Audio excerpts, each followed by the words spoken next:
Hello, this is Izzy Faraj, and I'm recording this with Screencast. I'm just going to show you guys 5 blogs of my choice and explain to you exactly what you'll find on these blogs. Um, I chose to center uh, my blogs about on running because I love the sport and I feel easily attracted to running, and I feel like running blogs are much more interesting than any other blogs because they more cater to people like me who run for passion rather than fitness, and I'm very interested in it. So, without further ado, the first blog we're going to get to is titled Strength Running. Strength Running, I like this site because it's almost from a coaching perspective. Here you could see the links you could click on: about, contact, speaking, blog, which is obviously what we're on. You could go to coaching programs, so you could possibly self-coach yourself and get tips. If you go on tools and resources, you have running shoe reviews, running books, and beginner resources. There's also a podcast, and it's available for subscription. So it's um it's a well organized site. Um, as you can see, the blogs are by Jason Fitzgerald, and this first blog right off the bat is how to set up any goal time, and it'll just detail what it takes for a runner to hit their time and be successful at their given event. And what I like about this site is that it's not a normal running site where it's just catered to people of all kinds, people who are only run for fitness. This site is more catered towards people who run for sport. A lot of people will run just to stay in shape or just to keep their body healthy, but there's a certain percent of people who run for the sake of running. They run to get better at running, which is something I appreciate. And this site really just shows that. For example, this title is a standing desk with a fix for prolonged sitting. Right off the bat, you could tell that this isn't gonna apply for people who lift weights or, you know, just are into general fitness. This only applies for runners because as a runner, I know how it feels to be sitting for too long and to get up and have your knees hurting and for it to affect you during a run. More titles. If you go here, you can obviously see the most popular post: strength work for runners, lose weight, get a stronger core, and must read running books. These are all catered towards people who run on a daily basis, and this is one of the sites I enjoy a lot. As you can see, he knows what he's doing. He's running a half marathon, so he's the man that actually wrote this blog.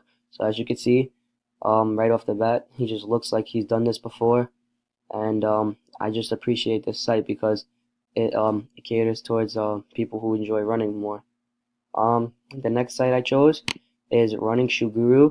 Not only is it a blog, but it's also a shoe review.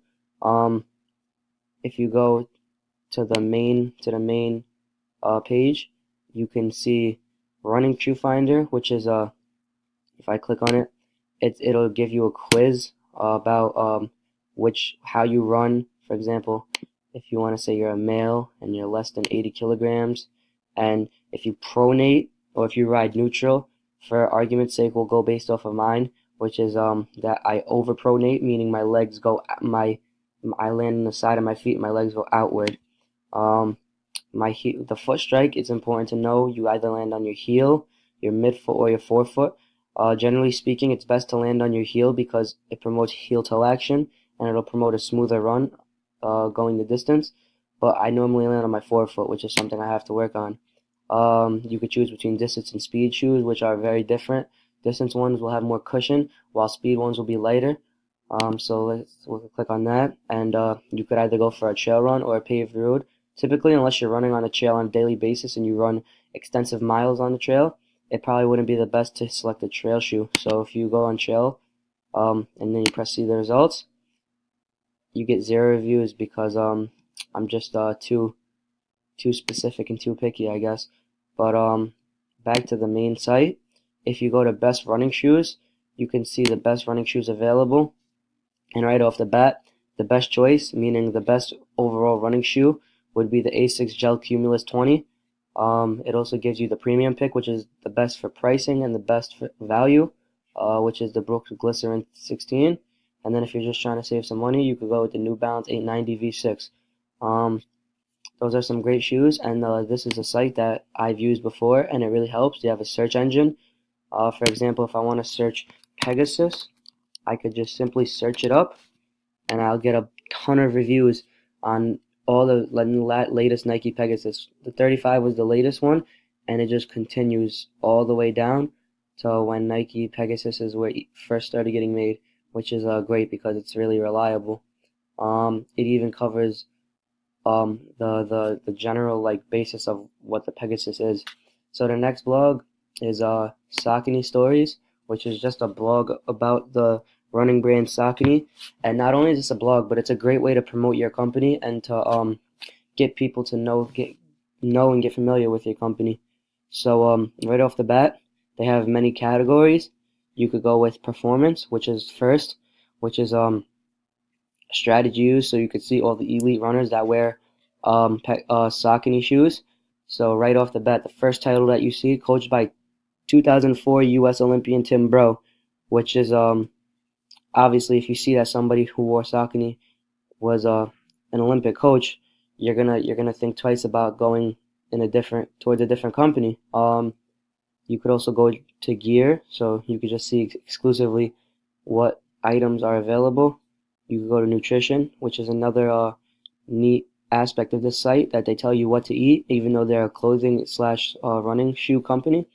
And then it just shows you all posts. And not only is it a running shoe company, but they also make casual wear sneakers, such as the ones he's holding. And it just has a bunch of neat stuff, and it keeps you intrigued at all times. For example, if you're not really feeling like reading a very technical running blog, you could just click over here and see what Wim Hof is into, and it looks very interesting. So it takes some pressure off of those runners who just want to get away and just want to be part of something different. So the next site is roadtrailrun.com, and this one is pretty straightforward in the title.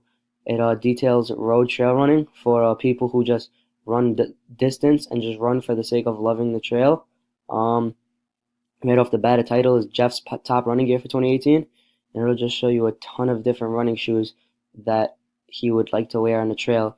You see all types of running shoes. You see Hoka, you see Brooks, you see New Balance, you see Asics, you see Saucony, you see Nikes. So he just like details, all of the types of running shoes that he prefers. And then he'll like also show like a shoe like this, which is as a runner, I know ultra running shoes are typically made for trail running because they're very grippy and they soften the blow after repeated movement on the concrete over and over and over again. So it's very good for trail runners. But they'll introduce the shoe, which is kind of a promotion because the Superior is the lightest, which obviously is just for advertisement. But then it also gives the pros and cons of the shoe. Like if you're considering buying the shoe, it'll tell you what's wrong with it as well. And then it shows Hope Wilkes' best running shoe of 2018. And there's just plenty of options to choose from. And a lot of these blogs detail the shoes that you should wear, because wearing a specific type of shoe is huge in running. It prevents injury, and it's just you have to have the right type of shoe for the type of training you're doing. If you're running distance, you can't wear a sprinting shoe because it's going to lead to injury. And if you pronate, it's going to lead to injury if you get the wrong shoe. And everything matters if you're trying to prevent injury, and you have to make sure your shoes don't get worn out or you'll get shin splints, which is also vital if you're a frequent runner. And the last site is called The Big Squeeze. It was with theguardian.com, and it'll just talk about people who just really, really love going for those long day or 2 day trips that they run, and they'll pack a bag for just strictly trail running for days at a time, which is something that not a lot of people are into. It's very rare to find people like this, what to pack for an overnight trail run, and obviously it's self-explanatory, the name. So you'll just see this man who, if you haven't been able to tell by now, is going on a trail run, and it'll just basically tell you all about his adventures running and trail running and what he packed, essentially. So thank you very much for viewing my Screencast blog review, and thank you very much. Bye.